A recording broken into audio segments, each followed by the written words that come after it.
Afternoon, everybody. Glenn McDonald with another Mainline Strength and Conditioning podcast. Today, my guest is CJ. CJ, let's talk about where you're from and how you got started in the BOP. Okay. Well, I'm from the Bay Area in California originally. In 1997, I had a friend who was a CO at Dublin, and I was working as um, a kind of a secretary at a dairy company, Challenge Dairy there. And her and I were friends, and she says, you should apply for the secretary job at the prison. And I'm like, I don't want to work in a prison. And she's like, well, if I can work there, you can work there. I mean, she's like way Valley girl, like, Right. and I was like, no, you're right. And she says it's female inmates, they're just give you attitude. You're not going to be in any danger, blah blah. I'm like, yeah, I guess, if I am, at least it'll be an even even fight, right? So I applied for the secretary job. I beat out like six women for it. I started at the camp, so that kind of eased me in easily. Right. And I worked there for, um, I think I was there for about 20 months before I Let's go back. decided So you're from California. Whereabouts? You said the Bay Area? yeah, I'm from Hayward. Uh-huh. That's where I was born and raised. I was living in Castro Valley at the time when I Where's that started. located at?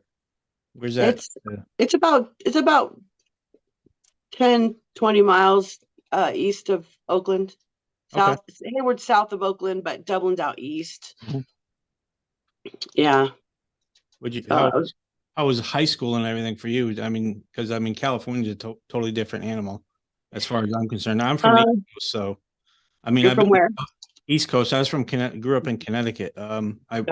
I had some relatives that lived in California that I visited a few times in Santa Cruz area, but I mean, I don't know how it was in California. Yeah, I mean, I in Hayward, that's not the. It's a pretty rough town, and so going to that rough high school kind of prepared me to work work in a prison. I mean, if I was from 902 or something, I probably wouldn't have survived, but it was what it was. I don't I don't have any bad memories of high school. It was what it was, and Did you go to just did you go to college out there or what? What did you do? I started to, and then I met my ex-husband, and I dropped out, and we kind of played house for a little bit, and then I had my son, um, and then we got divorced when he was very young, Right. and that's right when he was 2, I believe. Is He wasn't even 2 yet. It was 97. Yeah, he was 1 when I started the bureau. So I was doing I actually dropped out of college and went to hairdressing school, and I actually ended up quitting that because when I got divorced, I needed a job with benefits and regular hours because of Right. my son, and that's what pushed me to join the bureau too. So I didn't think it would make a career out of it, but and you'll have to excuse me, I'm just recovering from COVID. I'm on day like 6. That's why I sound like an 80-year-old smoker. Well, So we'll remember that here in a little bit because I'm sure you'll start coughing. So I will. I got uh, water. so Dublin, if you don't know, it's a female facility. It's been around for quite a while, from what I remember. Mid 70s. 70s, you said? 74, I believe. They started, it was Pleasanton when it first started, and it's Dublin. Mhm. Yeah, that's how I remember it was Pleasanton. Yep. Um, so female low facility, correct? Yeah, all females are lows, if you didn't know that. I mean, they're not all lows, but they're all housed together, aside from campers. You can have high security, medium, and lows all housed in one because they aren't generally violent. I mean, of course they get that way, but nothing where they're in these cars and these gangs. I mean, they are and they aren't, but they're more concerned about their relationships with each other and making little families Right. and stuff. Yeah. Now, where'd you go? So we'll go back to Pleasanton because I really want to talk about that. Because Okay. I worked in Danbury. So when I Oh, started when I started in Danbury in '93, it was men. It was like white collar men from like New York City. So there's like a lot of white collar crime, a lot of mobsters type guys. Um, right. It's men now too, again, I believe. and then it went to, I want to say, when was that? Like 90, like maybe early 94 or right at the beginning of 94, it changed over to females. And I was like, whoa, like Bye. this is not good. And then, I stuck it out though. But then I went to Florence, and then I actually had to go back to Danbury, and I stayed there for quite a while after that. But so where'd you go after Pleasanton? I decided I need to leave California. I wanted to buy a house and stuff. It's too expensive as it still is. So my son and I, we left and I went to the only place in the country where I knew somebody, and that was my sister. She lived in Colorado Springs, which is where I live now. Um, and the closest institution was Florence. So I applied for a lateral. This was 99. This is when you faxed in your application and hope the HR got it. They picked me up, and I started there in August of 99. And that was quite a change because I went to the medium FCI going from a female camp Right. as a unit secretary. So I had to get used to everything. You stayed as a unit secretary, right? You Yes. started as one, and then you transferred. Awesome. Transferred as a unit secretary. Yeah, I couldn't do that shift work. I had to stay with the day job. Can you explain what unit secretary, like the responsibilities that they have? Okay, so it's basically casework. You're just doing working for the case managers and the unit manager, doing supporting paperwork like releases and transfers and maintaining the files for the inmates central file. And you're in the housing unit with the inmates. So yes, I am around the inmates because that was always everybody's second question. Yeah, I'm we unit team has our offices in the inmates housing units. So they're there all day long. All day long, you're on them. Yep. Yep. Hmm. How was that? Was that like going from going from the street to females and then to medium security inmates? I mean, that must be pretty big a shock for you, right? It was funny because at Dublin at the time they had a male FDC, and I was so worried, kind of stressed about going from one to the other. I went over there and asked a couple of the guys. I mean, I kind of just hung out with them for a couple hours to watch the behaviors of the males, and then silly. This is really silly, but I was like overly concerned with not being able to use the Folger Adams key because I was at a camp and we had the stupid little keys to the door, and which was dumb because it's literally self-explanatory, Key. right, open. It's the bigger key. So yeah, he a couple of officers over there kind of laughed at me and they showed me, but that was like the least of my concerns once I got to Florence because it's just I didn't know much about gangs or the way that you have to house them together and this and that because the females don't do that. Right. That was quite a shock to me.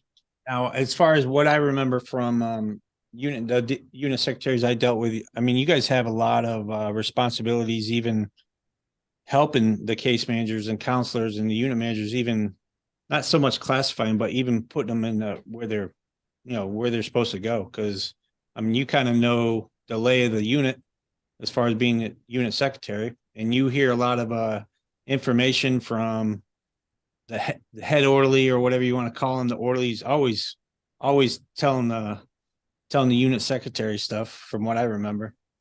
Was it like that for you at Florence? Um, yeah, a couple of things that stand out. Well, there's a few things because I was actually there for 6 years or 7 years. But when I first got there, of course, they didn't call it augmentation back then, but lieutenant would call and say, "Hey, can you cover the A side of the unit today as an officer?" I'm like, "Whatever." So I would do that, and at one time, again, sorry for my voice. I was the officer, and the shoe number one calls and says, "I'm releasing one out to you. I need a bed." So I go find a cell. He gives me the inmate's name. I go find a cell with a single Hispanic in it, and I call him back and I give him the name of the number of the bed in the cell. So the inmate comes on the next move. I go to put him in the cell, and he drops his property and he folds his arms like this and he says, "I ain't going in there." And I'm like, "Okay, why not?" And he goes, "That's a Mexican cell." And his last name was like Hernandez or Garcia. That's Right. why I picked it. I didn't look in Century. That was my fault. And I said, "Okay." And he goes, "I'm native." And then the guy's like, "You better not let him in here." Yeah. Okay, so you had to go find. I go, "You know what? You go find yourself a cell." I'm not doing this again. And so that was a learning experience to look in Century and look at their race before you put him in a cell. um, Another thing about Florence was as soon as I got to Florence, about a month later, I met my husband. He was working at the front gate. So I like to tell people we met in prison and get their reaction because that's kind of funny. And I was pregnant. while I was unit secretary. And what I found, which my family was freaking out, you're not going to work there pregnant. I'm like, yeah, I'm safe. Don't worry. Um, there was one real creepy inmate, and he kind of was like his hand was like not working. He was old, and he had like the stringy silver hair, and he kind of walked with a limp. I mean, he's kind of like that guy from Scary Movie where they didn't want to touch his hand. He was like creepy like that. And he walked one time. I had this head orderly, and he was this white guy, or the orderly that cleaned my office. He was this white guy that he was kind of I could tell he was kind of a bully to the other inmates in the unit.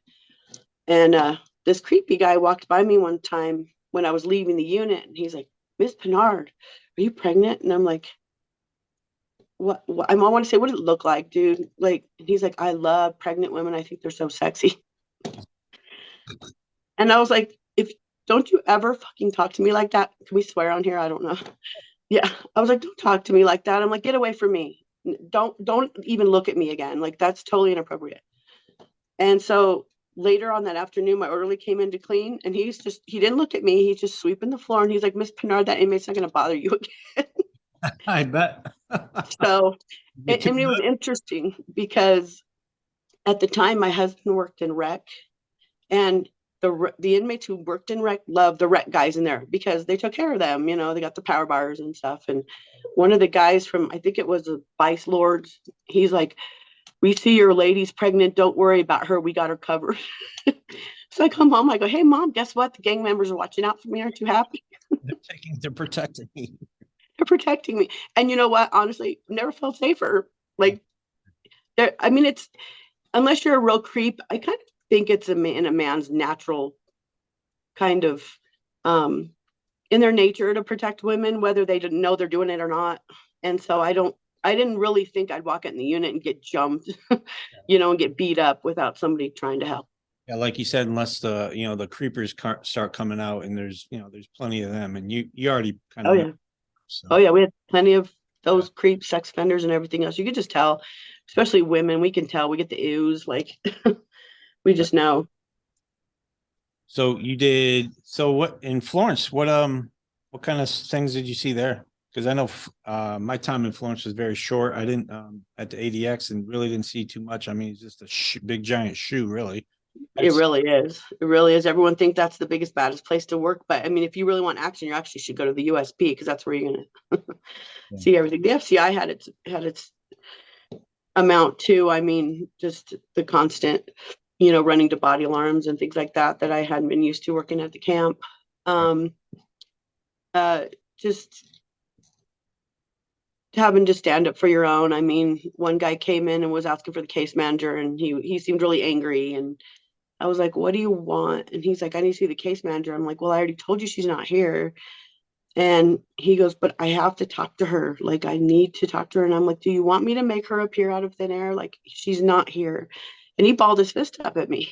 Hmm. I looked down, I could see he was balling his fist up. I just took a step back and pushed him out of the breezeway and locked the door because I could tell he was getting angry. And of course, I pull his jacket, and he's got domestics. I mean, I guess if I'd have pissed him off enough, he would have hit me. But Right. I don't have as many crazy prison stories as other people, especially like my husband and other people, because after I left Florence, I went to a camp again. So, but I was there for 7 years, and about 6 years, and I had my two daughters, right, real close together, like 19 months apart. And I decided after the second one, I can't pay daycare and do this commute from Colorado Springs, and it was too much. So I ended up quitting. I quit the bureau, Okay. and that lasted What'd you 3 years and 3 months. What'd you do in between? Mostly stayed home. I worked a little retail job to get out of the house. And I also did some online like medical transcription stuff. I wish I'd been writing books back then. I probably would have never gone back. And I didn't, after about 2.5 years, I decided I didn't like that, and I wanted to go back to work for the government so I could have a retirement. Um, and unfortunately that was 2008 and 2007, 2008. And it's like now the economy. Yeah. And Yeah. so there was nobody's quitting the bureau to go work, for the air marshals and all that. They Right. were staying put. And so that's what led me to go back to work at Dublin because they were hiring and Florence was not. So now with my husband and my son and my now two daughters, we got my husband got a CO job at the time he was working in rec. So he took a bus. We went to California. I had to start all over. I had to go back to Glencoe. I had to go to IF. Um, and you're supposed to not have to go back to Glencoe if you've been gone less than 3 years. And it took them so long to process it. I was gone 3 years and 3 months. And so 7+ years of experience sitting in those classes, that was interesting. And then my two toddlers at home, so I wasn't happy, I but was I made the best of it. And they called me retread the whole time. I was Glencoe the second time. Was it? It's weird. I bet. I bet. It's weird because you already know what they're going to say. Like I already had like Dublin and Florence on my jacket. So like the firearms instructors are like, how do you already have two joints and you just started? I'm like, don't bother asking me. I'll tell you later.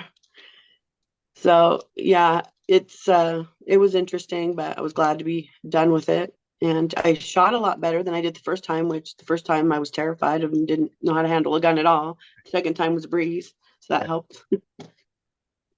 So when you got back to Dublin, how did things change? Like did like the whole environment change for you? Because I knew starting out new, you didn't really see anything, and then going to a higher security facility, you probably like, things probably changed for you.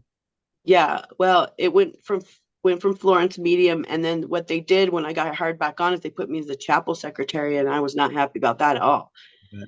So all this unit secretary experience, and they stick me as a chapel secretary, and I'm like, whatever. So I'm in the FCI now. I'm not at the camp at Dublin, and I'm working for the chaplain and the chief psychologist who I knew from Florence. So I at least knew him, and then I knew the people from Dublin from before when I worked there that were still there. Um, Chapel is a very interesting an interesting place to work. Lots of tears, lots of crying. That's where they page inmates to give them bad news. So every time you page an inmate to the chapel, regardless of what it's for, they show up in tears. And we didn't last very long at Florence. At Dublin. My husband ended up getting a 3-month kind of TDY lieutenant position. Okay. And as soon as he did that, we started applying to get out of there because I can't stand California, and I will never set foot back there probably unless one of my distant relatives dies and I go to a funeral. My father's passed away, and the rest of my family's moved out to Idaho and Tennessee and places like that. But I do have an aunt there, my favorite aunt. She lives in Southern California. So. But I don't have any desire to go back there again, but we just wanted to leave. So we ended up putting applications in for my husband for a lieutenant for his GS9 all over the southern part of the whole United States. And Pensacola picked us up. What year is this? 2013. Okay. 2013. No, sorry. No, I'm wrong. No, we were only there 16 months. So it was 2008. So it was the end of 2009 that we moved. Okay. 2009. Yeah, I'm sorry. We moved back out. So Pensacola is a standalone male camp in the panhandle of Florida. It is camp meaning, minimum security inmates. Some of them aren't, and they shouldn't be there, but Grand Prairie, that's all I have to say. And so it's actually kind of a famous federal prison. It's Forbes magazine's #1 place to do time. And we had inmates who weren't from Florida or around that area at all. They just negotiated with their New York lawyer to go do time at Pensacola because they thought it'd be cool to pick up trash on the beach, which they were. That's what they did. And that was easy because I hadn't worked at a male camp, but it was an easy adjustment. And this is the South, so Pensacola we lived about 2 miles from the Alabama border, so a lot of Southern inmates. They were actually polite. They'd hold the door for you and wouldn't call you a bitch for the most part. The biggest problem there, as you can imagine, is cell phones. Oh, yeah. So my husband got his 9 there, but he can't promote to an 11 because it's a standalone camp. So the captain's an 11. So the lieutenants are just 9s, and there's only like 6 lieutenants, the whole place. There's only about 150 staff, I think, when we were there. How'd you like Pensacola though? I know I've been in that area quite a few times. I used to We work. should have never left. Beautiful. Because that's close, like Destin and all those areas. Yeah, Just we regret leaving. He could have. We were talking about having him go to Mariana, which is 2 hours away, and then just having him come home on weekends until he got promoted or something. But we he could get his 11, and our whole family's here in Colorado, most of them. So it's not like the rest of my coworkers. Oh, I'm going to go to Atlanta. I'm going to drive home for Thanksgiving. We couldn't do that. I was alone. He was doing shift work with me and the kids, and um, but it is what it is. so So I like that place though. I like the area. In fact, I'll probably retire. My husband's going to retire next year, and nice. so we'll probably move back there. Back down that way. Nice. Yeah, it's cheaper, and Colorado's too expensive. It's turning into California here, and I'm not liking it. Right. So after Pensacola, where'd you go to? Went back to Florence, right? We went back to Florence because it's by family. I mean, we did put in for Inglewood too, but they picked us up at Florence quickly, of course, because they're always short lieutenants here. He got picked up at I think he went to the ADX first, and then John Oliver, I don't know if you know him, he showed up to the USP and then pulled my husband to the USP because they're friends. And I got put at the camp at Florence, so I was happy. And that's where I spent the remaining of my career. So I've been a GS6 unit secretary, mostly at camps for my entire career. And I don't care because I get paid the same as other GS6s. And if they want to go fight inmates and go run to emergencies and go tear their clothes and get shit on, that's fine. That wasn't for me. Nothing wrong with that. Hey, everybody had their role, right?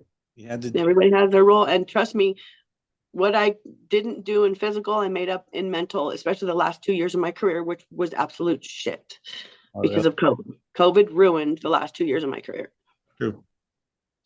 I mean, not that it was some spectacular thing, and I probably wouldn't have stayed just simply because I have my writing business that I started in 2012, and I only stayed at the bureau so I could draw a pension while I write.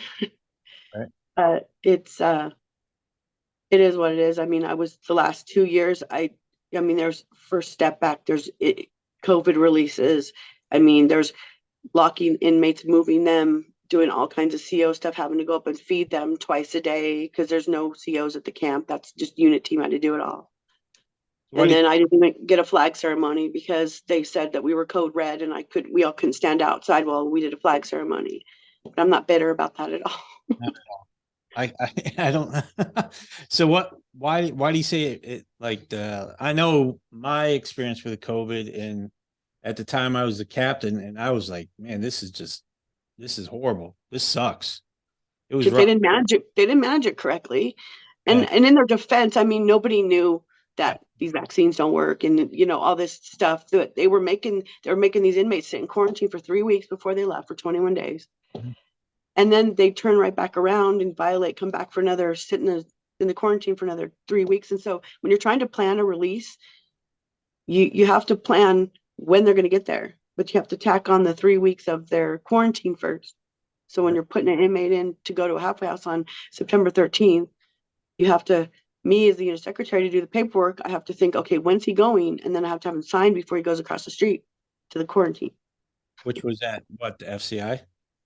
Yeah, there was an empty unit, because we had so many COVID releases and first step releases that we ended up having an empty unit, Pueblo unit over there, and they ended up putting all the inmates in Pueblo unit as their quarantine unit. But campers weren't allowed, the camp staff wasn't allowed in the FCI, so, unless to do shoe rounds. See, make it make sense. Nothing they did made sense. Okay. I don't even know how they came up with the red. They would code this COVID red, code red, code yellow, code orange, green, and red. What they would do is they would take like the cases in the county, and that would count as why we're in a certain level, which wasn't fair because the county has 13 other prisons in it. So if you're going to count COVID cases from state prisons, we're never coming out of red. Yeah. So it was stupid. It was real stupid. Yeah, like we had like every day we had meetings, and sitting in some of those meetings, the policy would change day to day. But hey guys, yesterday we did this and it worked out fine. And last week we did this, it worked out fine. Last month we did this and it worked out fine. Why are we changing everything? Right.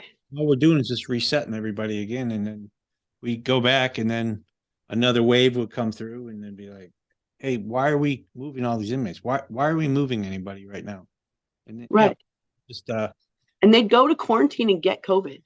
yeah, yeah, and then people from the region or central office will call and be like, "Hey, what are you guys doing down there? We're trying to do the best we can with what we got, and Mhm. so far it's working. So try not to bother us." It's Right. actually working inside a high rise facility, which was kind of strange because we had, if you've never been in a high rise, it's different floors. You take an elevator everywhere you go. Right. If you keep those guys that on those certain floors, you didn't really have to worry about them too much. So I mean, it's Yeah. just It the way was, it was managed was. I thought personally, I thought we did a pretty good job in the beginning, and then I think too many people got their hands involved in it and that's exactly right. looking for that, hey, give me an award because I prevented FCI Florence from getting COVID or something. It's just like, no, we're all in this together, and we got to wear masks at work, we got to do this and that and this. Yeah. And that was the other thing. I mean, like we've had during the summer, we had 3 or 4 department heads retire, and we were in code red, and they got their retirement flag ceremony outside. But come December, us GS 8s and 6s and stuff that were retiring, nope, sorry, we're code red. How does that work? And Yeah. then the mask, yes, telling the inmates to keep their masks on, put your mask up, put it over your mouth and nose. Kinda- Like I didn't even care toward the end. I'm like, I mean, I had an inmate breathe and yell in my face because he was mad at me, pulled his mask down and yell in my face. He had COVID. We were moving him to the COVID yeah, unit. yeah.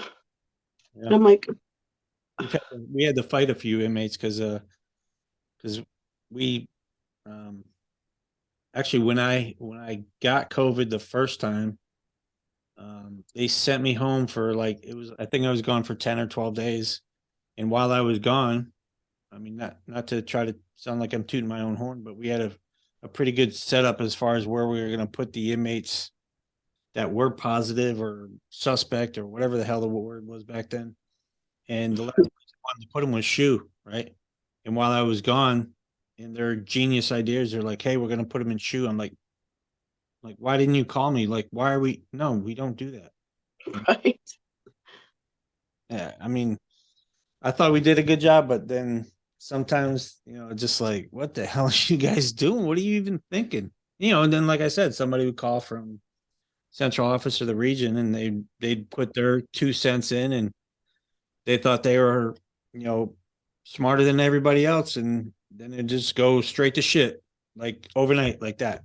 Hey, we got 24 new cases. It's like, um, well, what happened? Oh, we moved these 24 guys over. Well, why did we do that? Yeah, Well, what would happen too is these campers were responsible for the whole complex. And so they would go to the USP and the ADX and go work while they were locked down, which the ADX is always locked down, but and they rely heavily on those campers. But the USP, they go. they They go time. work in the kitchen and get COVID from a staff member and come back and spread it around the camp. Yep. So we'd have to lock them down. And you ever try locking down inmates with no locks on the doors? Doesn't I'm kind like, of. I'm just stick a broom handle through this slot, this handle, if you guys do not stay on the range. Because they would walk by my office to go to the ice machine and stuff. And I'm like, you don't think I can see you? Like it was a joke at the end of it. I mean, it was just a joke. Yeah, we are just spinning our wheels by the end of it. I thought. Yeah, I'm glad it's over, but I mean, it's just December 21 when I retired. It was just the tail end of it, and I'm glad they're not dealing with that. I don't think they are anymore. I still talk to a couple people, but I know it's still. I mean, I haven't talked to really anybody. They're not wearing masks anymore or anything like that. I don't think so. I think the masks are done. I don't know if they're testing inmates. I mean, I assume they test inmates who are symptomatic. Give them the swab and then put them in medical for a few days. But it's not like that whole 14-day. quarantine like we had. Like I was told quarantine 5 days to stay. So today's my 6th day, I think. And I went out today. Right. So things have changed. So It's once you, cold. It's blue. what about Dublin? So let's hear some terrible stories about Dublin because I mean I know you see it. You see Dublin's in the news all over the place. Yeah, that place. Mm. What an embarrassment to the agency, especially that warden. I mean, I don't know what he was thinking, Terrible. doing what he did. I mean, everyone makes mistakes, but I mean, damn, be smart about it. Bring in a drop phone or something. Not like that. I mean Yeah. that's a mistake that went on for a long time. I mean, Yeah, he just thought he was gonna get away with it, and I heard he found guilty on all counts, right? it counts. Yeah, it counts of it. Yeah. Yeah, well, I hope he enjoys his time in prison. It's where he's going. I've seen a couple of male staff members go down for that stuff. Um, we had a guy at the camp. He would work morning watch, and he would you could just tell he was sleazy. And the FBI set him up at the training center. Got caught with his pants down, literally. Nice. And the next day, I had to release the inmate who told on him. So yeah, Immediate that release. was. That's Well, she was appealing her RDAP year off, and suddenly she got it. I'll put it that way. So I will tell you though, and now I only worked, if let's count, 2 years total. No, 4 years total with the females, and the rest of the time with the males. So it's probably not proportionate, but I did see a lot more female staff go down for doing stuff with male inmates than I saw other way around. I that the males with I almost understand more, but the females, mm-mm. something I'll never understand. And it's sad. The girl I knew a long time, I actually took her place at the camp at Florence. She had a relationship with a camp inmate. They sent her to prison for 6 months at Danbury. But then we had these other two back in the early 2000s who were going into the shoe in Florence. I'm sure you heard those stories. Didn't do any time. One got to quit, got a GS-12 job, another agency. The other one, I don't know where she went. That was that was the I want to say the executive assistant and The CMC, yes. Jesus. Like who would who would ever think that? Like, I And mean, these are not campers. These are high level. Like that CMC asked me to bring a file this thick to her so she could read it before we had the electronic central file. And here's me 7 months pregnant bringing her this file so she could read it. And what do you need that for? This mm, guy is a holy terror, like gangbanger, unreal. doing a lot of time in Mm, the shoe. Like, why do you need to read his file? terrible. At the USP? Like, what? Yeah, I mean, like even when I was at Danbury, when we went to females, I probably I'm it's kind of like a running joke after a while because people would just walk in and um we'd see like new officers and they'd have cologne on. Like, hey, you're next. I'd be like, what do you mean Yeah, you're next? I mean, keep wearing cologne inside prison. I mean, what are you wearing cologne for inside here? Like, who are you trying to smell good for? We already know. So that's the first thing the females do. Oh, hey, Mr. McDonald, you smell so good. You have such pretty eyes. I mean, there was a guy who was leaving Florence to go to work at a female joint, and I put it on him. I got up in his face. I put my hand on his shoulder.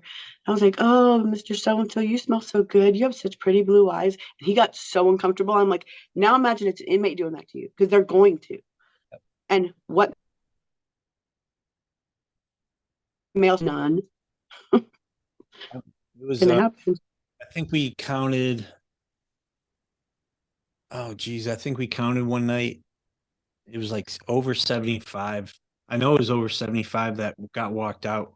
I mean, back then, I mean, they Mm, walk, 75. it'd be like, hey, you got to go. They put them under investigation. They bring them in the SIS office. They talk to, the SIA or the SIS, and somebody else would be in there with them, and then they give them the opportunity to resign, which wasn't right to me. I mean, they should have locked those people up, but Well, they pick and choose who they're yeah, going to prosecute true. and who they're not. I've noticed that through my 20 years. I mean, why is it inconsistent? Yep. And then Um, and then the females, the females messing with the male inmates, I mean, they get a lot less time as far as I was concerned that I always saw. I mean, like you said, that one female got 6 months at Danbury, and I'm sure some other people got a lot of time. Well, we had one who got caught red-handed in a food closet over at the ADX like twice. She didn't get nothing happened to her. They just Like, fired her Jesus. with a Wow. camper. And they just fired her. Nothing happened. And she sat in the training center on timeout for God, probably a year. Every time you went in there, she's like slinking down on the computer. Because she knows we all know. Because we had to ship that inmate out to Inglewood like the next day when they got caught. Terrible, terrible, terrible. Anyway, I'm glad it's over. I'm sure you are too. Oh, yes, yes, yes. I'm very No, glad. I thought I'd miss it. Honestly, I don't miss it a day. I don't miss the bullshit. I don't miss, of course, don't miss the inmates. I miss a few of the staff members I really end up liking. Um, but other than that, I don't miss getting up at 3:45 in the morning to work my tens with my 45-minute commute. I don't. I get up and I write my books and I edit books for other people and I'm happy. Now, And let's talk about your books. I mean, I know you have quite a few of them from what I saw, right? How many books have you written so far? last count between books and short stories, probably about 45. Oh, geez. And I started in 2012. So I started writing when I was in Pensacola and figured out how to self-publish. Um, at work, I was able to access like my breaks and stuff, be able to update my website and upload books and check on my Right. sales and stuff. Now, the last 2 years, no, with COVID, I don't have time for that. But I You would only, just write. It would take me a few months and then you only did that on your lunch hour, right? write. And on my duty-free 15-minute breaks. Yeah. For those 10 hours, because all that 10 hours with the work that I had. Yeah. So I think that's why I'm salty about the last 2 years. But it's it's been fun, and since I've retired, I've been able to put a better business plan together and been able to, publish at a schedule. I work for another small publishing company doing copy editing, which is like grammar and punctuation, spelling, story and consistencies, and so that's like a steady income for me. I mean, the books are too, but of course that's instant money. Right, So, but it's been nice being able to build up the savings after the tens of thousands of dollars I've lost in my TSP. right, right. Since I retired. That went straight into the G fund because I couldn't take that anymore. But What are the books based on? Are they?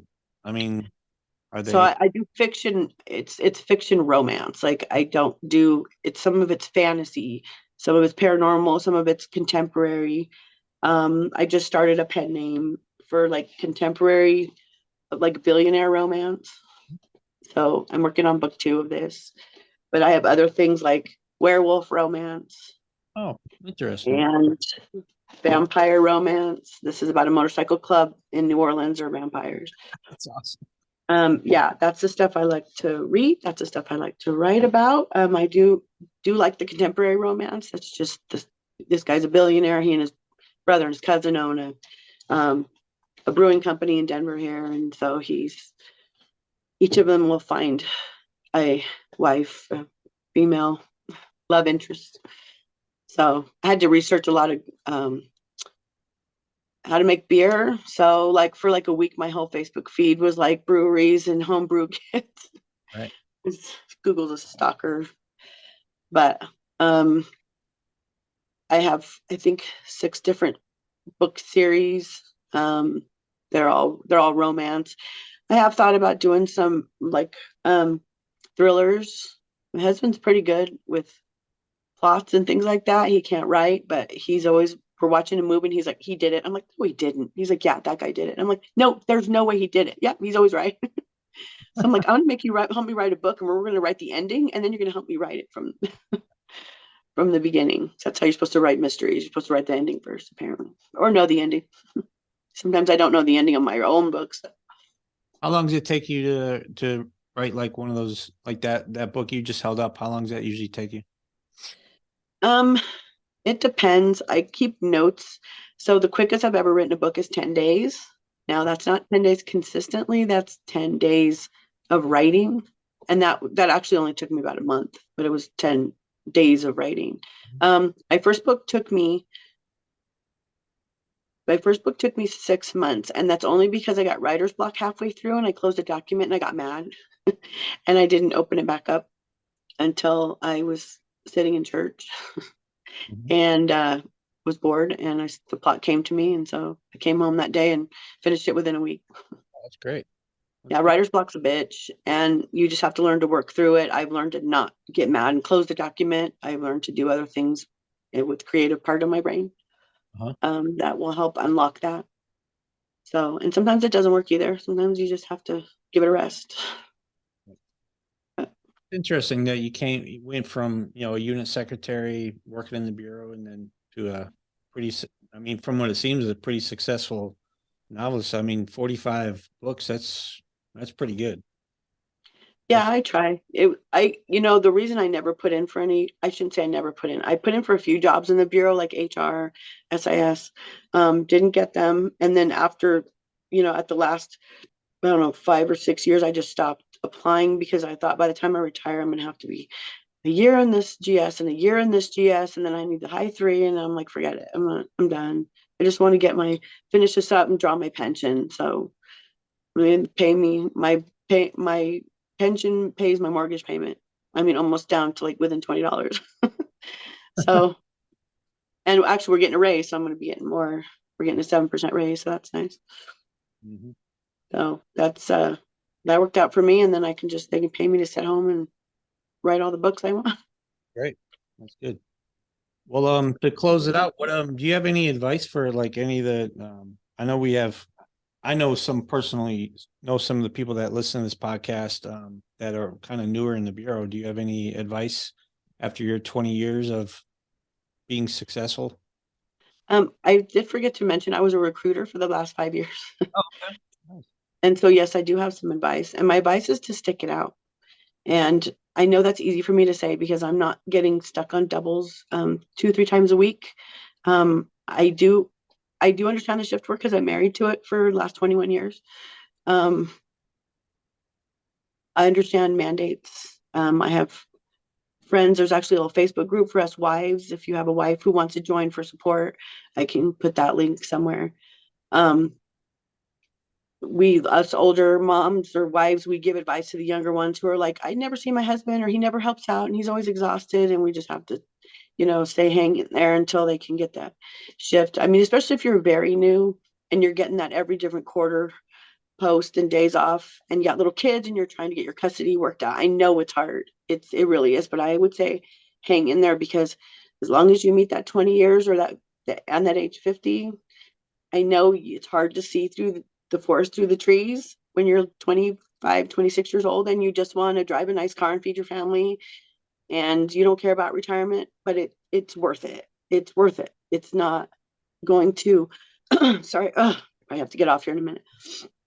It's it sucks, but just keep putting in for other things. Put in to work in the warehouse, put in to go get your degree, put in for a case manager or a teacher. Teachers, like from what I've seen, one of the best like cush jobs. I mean, yes, you're working with the inmates, but I mean, it's it's pretty darn easy in your GS 11. So, if you want to go lieutenant route, you're not going to get as many mandates, but you will have the responsibility. And in my opinion, lieutenant is one of the most thankless jobs in the bureau because you're bargaining, so you have no union to back you up, and everything's at the discretion of the captain. So if you have, the only thing that goes by seniority is your vacation, your annual leave. Other than that, if you want to be, let's say you've been in for 10 years and you want to be SIS lieutenant, and the captain says, no, I'm going to pick this guy who's been in 2 years. Too bad. The way it goes. And that's literally happened to my husband. So Yeah. Yep. yeah, but I would say hang in there and just try to enjoy your days off with your family. It's hard to plan, but once you get a few years under your belt and you're able to plan those days off, at least for the quarter, and you know what you're doing, and you guys know how to plan those those mandates, how to work around them and do your doubles ahead of time. So, but if you got a lieutenant who doesn't let you do that, then that's not cool. Exactly. Yeah. Plenty of them. So I know. I read about it in this group here. All right. Well, it was awesome talking to you. I hope you feel better real soon. I'm sorry I sound so terrible, No but I appreciate you interviewing me today. problem. Good luck with everything with your books and everything. All right. Okay, well, you too. Good luck on retirement. 28 years, that's awesome. Appreciate it. Thanks. Have a You're good welcome. All right, you too. Bye.